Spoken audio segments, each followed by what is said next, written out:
Pues como no has podido asistir a clase durante las últimas 2 semanas, Nerea, eh, voy a, voy a intentar sintetizar más o menos los contenidos que hemos estado viendo, ¿no?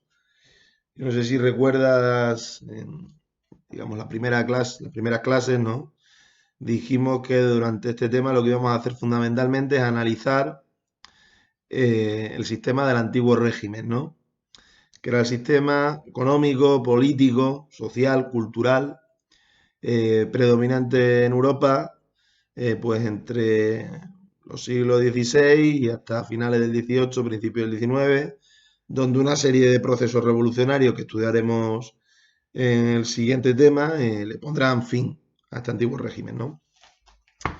Nosotros comenzábamos las clases, no sé si tú llegaste a asistir a estas primeras, analizando la sociedad de antiguo régimen, ¿no? Las características sociales de este sistema. Y nosotros insistimos sobre todo, en que en el antiguo régimen no solo pesaban las diferencias económicas para determinar las distintas clases sociales, no solo pesaban los niveles de riqueza, por así decirlo, sino que también eran muy importantes tus orígenes de sangre, tus orígenes familiares. Si tenías un determinado apellido o no, si pertenecías a un determinado linaje familiar o no, si pertenecías en definitiva a una familia noble o a una familia plebeya.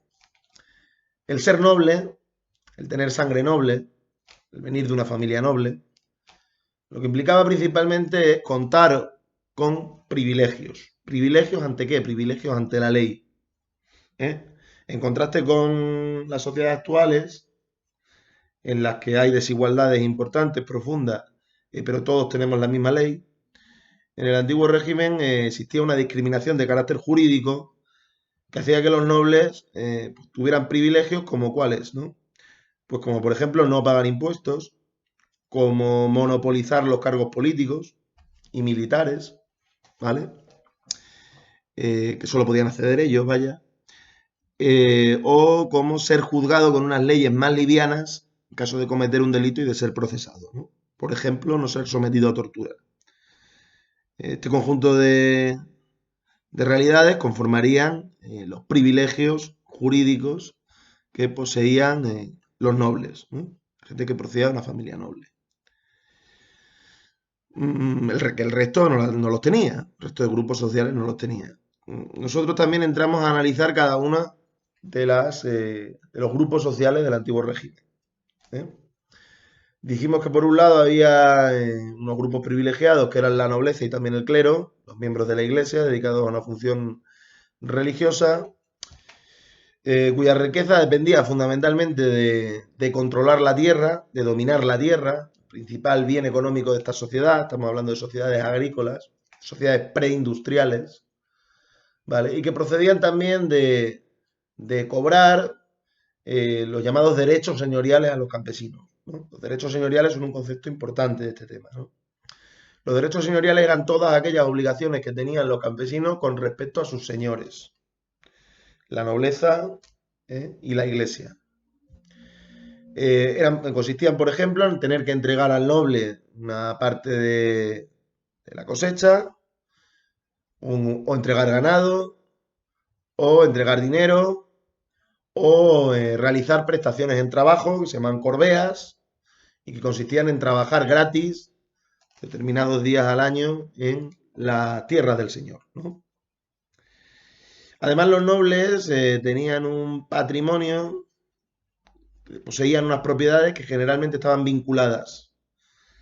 Esto significa que no se podían comprar ni vender en el mercado, que no podían ser expropiadas en caso de deudas y que no se dividían a la hora de que muriera su propietario entre los hijos, sino que toda la herencia pasaba al vástago mayor, ¿no? Al hijo mayor, que se llamaba el mayorazgo. Este hecho implicaba que el patrimonio, la riqueza de los nobles fuera una riqueza bastante segura, bastante estable, tanto porque sabían que sí o sí iban a recibir los derechos señoriales procedentes de los campesinos, como por el hecho de que su patrimonio se iba a mantener en el tiempo, ¿no? Por ese carácter vinculado que tenían las tierras. Esto conducirá, digamos, a que eh, la nobleza, los señores, pues no se vieran obligados a introducir demasiadas reformas tecnológicas, cambios en cuanto a, qué sé yo, en cuanto a procedimientos de uso de la tierra para que ésta sea más productiva, porque su posición estaba bastante consolidada, ¿no? Estaba bastante asegurada por la naturaleza del sistema. ¿Mm? Eh, Cabe señalar que en estos grupos privilegiados, en la iglesia y en la nobleza, cabe distinguir la existencia, digamos, de una alta nobleza y de un alto clero, y de una baja nobleza y de un bajo clero, ¿no?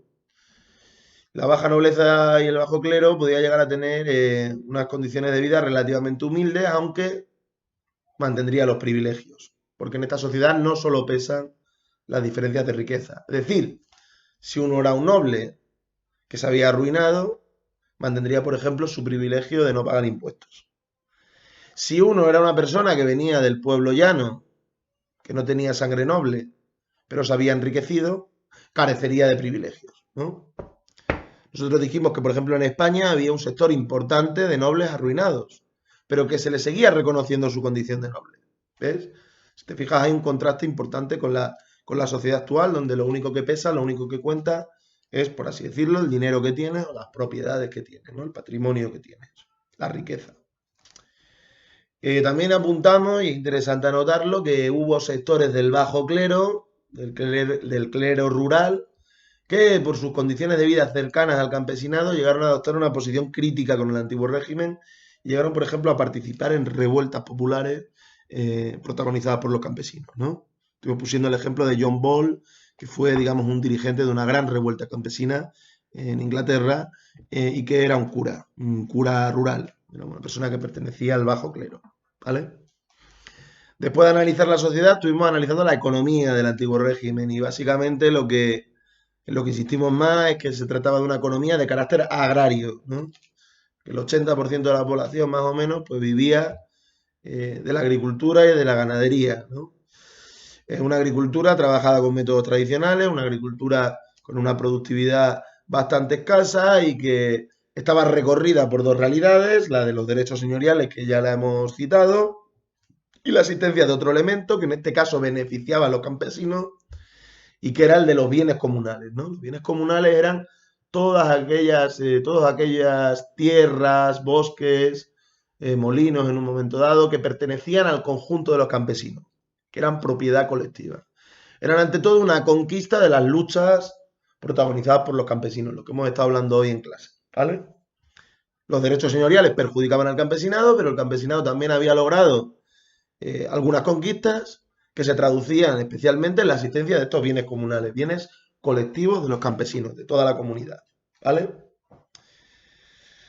En cuanto a la economía no agrícola, dijimos que se basaba sobre todo en la asistencia de artesanos independientes, que eran a la vez dueños y trabajadores, y que estaban agrupados en unas asociaciones que se llamaban los gremios, y que decidían cuestiones como los precios, como las normas de calidad de los productos, como el tipo de productos que se podían hacer, ¿no?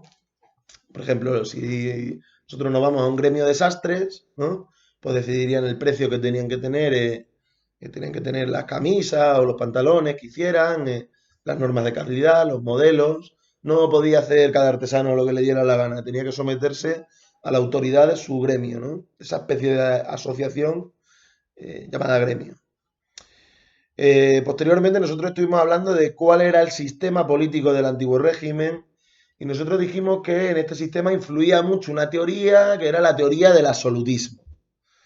El absolutismo planteaba que todo el poder tenía que estar en manos del rey. Lógicamente las cosas en la práctica no eran exactamente así porque no hay ningún modelo político en el que una sola persona pueda tener todo el poder, pero evidentemente esta teoría también tenía sus repercusiones prácticas.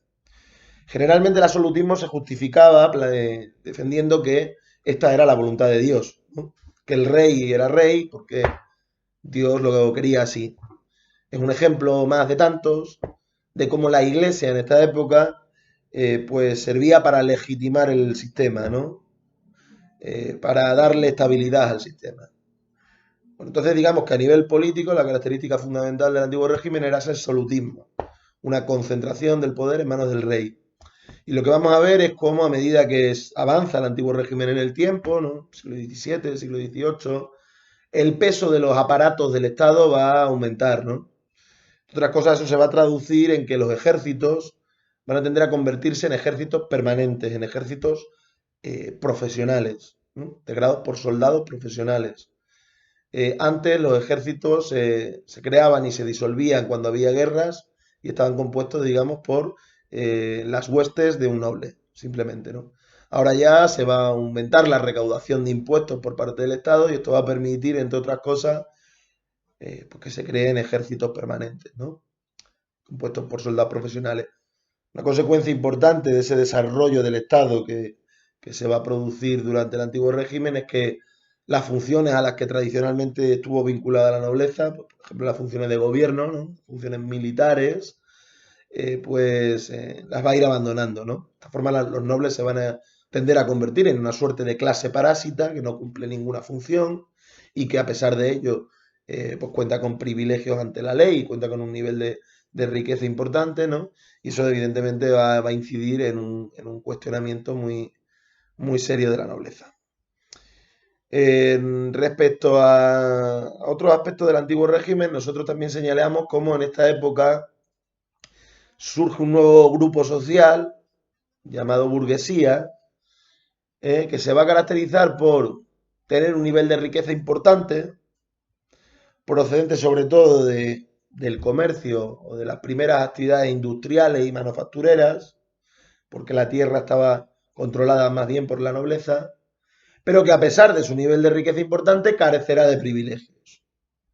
Carecerá de privilegios por no tener un origen noble, ¿no? Esto se va a traducir en que la burguesía va a adoptar una actitud crítica frente al antiguo régimen, ¿no? Porque se va a ver discriminada frente a la nobleza. La burguesía va a reclamar la posibilidad de participar en política, de controlar el poder político que está en manos de los nobles. La burguesía va a reclamar que se eliminen esos privilegios que distinguen a los nobles. La burguesía va a defender la posibilidad de expandir sus negocios, que se veían limitados por las estructuras del antiguo régimen y en particular por ese carácter vinculado de la propiedad de la tierra. La burguesía va a ser un grupo crítico con el antiguo régimen, pero eso sí, un grupo que tiene una posición acomodada, rica, que tiene por debajo a los campesinos y a otros sectores populares, también va a temer el que se produzcan transformaciones especialmente profundas, especialmente radicales, que pudieran poner en cuestión, digamos, su posición dominante, ¿no? O sea, su posición acomodada, rica. La burguesía estaba como entre dos aguas. Por un lado se enfrenta a la nobleza, pero por otro lado también teme a los campesinos, a los sectores más humildes y que estos puedan irrumpir en la historia y en fin, cortarles el pescuezo o al menos quitarles sus propiedades, ¿no? Más o menos yo creo que lo que es el sistema de antiguo régimen está aquí resumido, ¿no? Luego nos estuvimos centrando en una época concreta dentro del antiguo régimen que es el siglo XVIII. Nosotros dijimos que el siglo XVIII era ante todo un siglo de crecimiento en distintos aspectos. Un crecimiento demográfico, es decir, un crecimiento de la población, que tiene que ver con que disminuye sobre todo la mortalidad catastrófica, aquella mortalidad vinculada a hambrunas o vinculada a epidemias. Disminuyen las hambrunas porque hay mejoras en la agricultura y disminuyen las epidemias sobre todo porque hay mejoras en la higiene. El descenso de esa mortalidad catastrófica lo que va a conducir es a un aumento de la población debido a que se siguen teniendo muchos niños. Estuvimos hablando también que esta es una época de crecimiento agrícola, de expansión de la agricultura, tanto porque se ponen en cultivo nuevas tierras, lo que se llama una expansión extensiva, como por el hecho de que al menos en los países más avanzados de Europa, por ejemplo Inglaterra, esas tierras se trabajan mejor, se trabajan de una manera más productiva. Por ejemplo, se disminuye el porcentaje de tierra dedicada al barbecho, dedicada al descanso. Incluso en algunos sistemas de rotación de cultivos se logra eliminar el barbecho, es decir, la tierra que se deja en descanso. Lógicamente esto conduce a que la producción de alimentos aumente, ¿no? Y estuvimos hablando también de cómo en el antiguo régimen, especialmente durante el siglo XVIII, se produjo una expansión del comercio a escala internacional. Este hecho que en principio puede parecer algo positivo, aumenta el comercio, eso será que está aumentando la riqueza, ¿no? Dijimos también que tenía dos aspectos pues bastante negativos o bastante cuestionables, ¿no? Y esto tiene que ver mucho con la tarea que tienes que hacer. Por un lado, que se trataba de un comercio vinculado a la esclavitud, vinculado al tráfico de esclavos. Porque en esta época las principales mercancías del mercado internacional eran bienes como el azúcar, como el café o como el tabaco, que se cultivaban en el Caribe y en países de América Latina como Brasil, y que eran trabajadas por esclavos sacados de África, comprados en África. De tal forma que se produce una suerte de comercio triangular. Europa acude a África con productos textiles, con baratijas, con armas, los intercambia por esclavos. Cuando los africanos se niegan a participar de ese comercio de esclavos, estos son, digamos, capturados violentamente y aquellos esclavos son trasladados al Caribe o son trasladados a Brasil para que trabajen en plantaciones en las que las condiciones de vida eran realmente infrahumanas, ¿no? La esperanza de vida de un esclavo era de unos 5 años. Sí, había logrado sobrevivir al viaje, que era también bastante dantesco. El esclavo podía trabajar 16 horas diarias. Podía tomar solo quizás una comida al día. El esclavo además sufría la separación de su familia, la separación de su tierra, de su pueblo, con todo el trauma que esto implica y que conducía a veces a suicidios, ¿no? Desde luego la esclavitud es una realidad bastante oscura de ese aumento del comercio internacional durante el siglo XVIII, un aumento del comercio profundamente vinculado a la esclavitud, ¿no? Esclavitud, y esto es importante, que tiene que ver con la situación también actual de África, ¿no? Porque África perdió durante el siglo XVIII y durante el siglo XIX, cuando estuvo en auge este comercio de esclavos, pues a buena parte de su población joven, de su población trabajadora, sufrió una auténtica sangría demográfica y eso evidentemente tiene sus repercusiones en el tiempo, ¿no? Además sucedía una cosa, que este era un comercio profundamente desigual, es decir, ganaban más unos países que otros. Porque lo que hoy en día conocemos como tercer mundo, África, Asia y América Latina, además de sufrir este saqueo de esclavos del que hemos hablado, lo que va a conocer es cómo sus materias primas, sus recursos naturales, su algodón, su hierro, su caucho, ¿no? Es saqueado, es robado por Europa, por los países ricos, o es comprado a muy bajos precios, ¿no? Frente a Europa, que vende mercancías ya elaboradas cuyo valor es más alto, ¿no? Entonces digamos que este comercio internacional lo que va a hacer es acentuar las desigualdades entre países.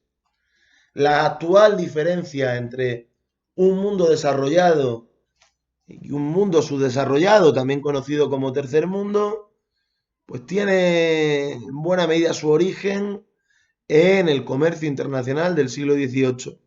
Comercio, insisto, ligado por un lado a la esclavitud y por otro al saqueo, al expolio, al robo de las materias primas y de los recursos naturales de los pueblos de Asia, de África y de América Latina. Cabe decir, por supuesto, que esta relación comercial, al no ser equitativa, al hacer que unos salgan más beneficiados que otros, o incluso que algunos salgan perjudicados, se impondrá a través generalmente de la violencia, de cierta dosis de violencia, ¿no? Esto es lo que se denominará como colonialismo. El colonialismo consiste en el dominio de un país por parte de otro, ¿no? Por ejemplo, España poseyó como colonias a todos los países actuales de América Latina. Esto lo sabemos, ¿no? El origen de esta colonización del continente americano pues procede del descubrimiento de Cristóbal Colón el 12 de octubre de 1492 y de todas las conquistas sucesivas pues de el Imperio Azteca, el Imperio Inca durante el siglo XVI, ¿no? Entonces España a que se dedicará fundamentalmente sus colonias, pues, por un lado a explotar la mano de obra indígena y por otro lado, digamos, a extraer el oro y la plata americana, apenas dejando riqueza allí, en unas dinámicas cercanas a al expolio, cercanas al saqueo, ¿vale? Esto tiene mucho que ver con el ejercicio, ¿no? El hecho de que el siglo XVIII estuviera marcado por un auge del comercio, pero un auge del comercio ligado a dos cositas muy feas, que son la esclavitud de personas, personas africanas fundamentalmente, de África subsahariana, del África negra, y al saqueo de las materias primas, ¿no? A intercambios de carácter desigual, ¿no? Comercio de carácter desigual. Por último, y ya el resto de clases sí que has acudido, nosotros estuvimos hablando de la ilustración. La ilustración fue una corriente de pensamiento, ¿no? Una corriente intelectual del siglo XVIII, muy plural, muy diferente entre sí. No todos los ilustrados pensaban lo mismo, pero sí compartían algunas características en común. Por un lado, que era gente que defendía el uso de la razón. Nosotros sabemos, ¿no?, que antes de que emergiera la ilustración, las ideas dominantes eran ideas de carácter religioso. La religión no se basa en la razón, se basa en los dogmas de fe. ¿Te los crees o no te los crees, no?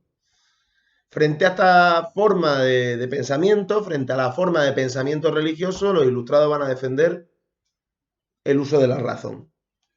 Es decir, van a defender una determinada manera de pensar en la que aquello que se piensa y aquello que se dice está justificado por argumentos lógicos o por pruebas o por datos, ¿no? Se intenta demostrar aquello que se afirma. Eso fundamentalmente es la razón. Eso es un pensamiento de carácter racional, ¿no? Muy distinto a un pensamiento mágico, religioso, sobrenatural, el tipo de pensamiento en el que no hay que explicar aquello que se afirma, no hay que demostrarlo, ¿no? El ilustrado, en cambio, va a defender el empleo de una razón, pues, que descansa en el uso de argumentos, ¿no?, o en datos, en pruebas que sustentan aquello que se está afirmando, ¿no? La ilustración también se va a caracterizar por la fe en el progreso. Es decir, la consideración de que el mundo puede cambiar, que las cosas no tienen que seguir siendo como hasta ahora y que además puede cambiar a mejor.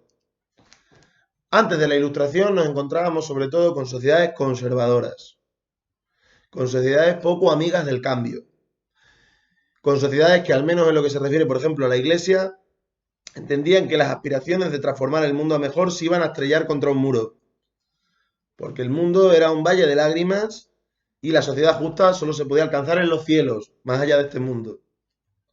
Los ilustrados, en cambio, plantean que es posible transformar nuestra realidad concreta, terrenal, cambiando todo aquello que tenga que ser cambiado y alcanzando así el progreso. Razón y progreso, esos son los dos pilares de la Ilustración. ¿Y el empleo de la razón y la fe en el progreso a qué va a llevar? Bueno, pues que a la Ilustración sea un movimiento, digamos, crítico con el antiguo régimen. Si tú recuerdas lo que acabamos de comentar hace un momento, ¿no? El antiguo régimen, por ejemplo, a nivel político tenía como una de sus señas de identidad el absolutismo, que planteaba que todo el poder tenía que recaer en el rey y que eso además era la voluntad de Dios. Esto evidentemente no es racional, no está sustentado en ningún tipo de argumento, de prueba, se basa simplemente en la fe, ¿no? Tanto los ilustrados se van a oponer, van a criticar al absolutismo. Y lo mismo sucede con los privilegios estamentales, y lo mismo sucede con tantas y tantas características de la sociedad del antiguo régimen, ¿no? La Ilustración va a ser crítica con ese sistema. Nosotros hablamos también que había como dos tendencias dentro de la Ilustración. Una Ilustración mucho más moderada, que planteaba cambiar las cosas mediante reformas paulatinas, sin necesidad de violencia, sin necesidad de llevar a cabo una revolución, incluso a través de simplemente pues de la enseñanza, de la educación, de la difusión de la cultura, ¿no? Y que era una ilustración ligada en buena medida a la burguesía, ¿vale?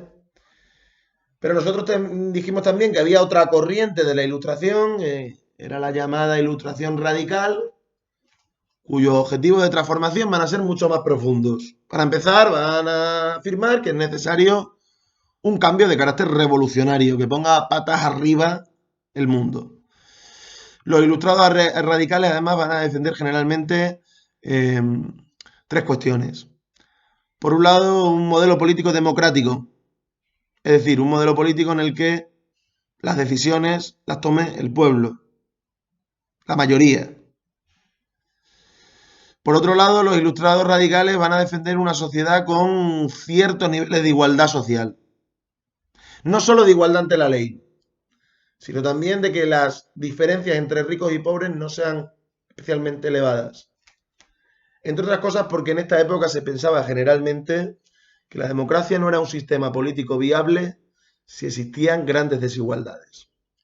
Se consideraba que por mucho que se aprobara el derecho al voto, ¿no?, o otros procedimientos democráticos, si existía, por ejemplo, una persona que acumulara un patrimonio inmenso, esta persona siempre iba a tener más poder que el resto. Se consideraba que si uno era rico podía comprar las voluntades de los pobres, por ejemplo. ¿Vale? Entonces los ilustrados radicales van a defender tanto la democracia como ciertos niveles de igualdad. Y además la ilustración radical generalmente tiene una posición atea. Niega la existencia de Dios.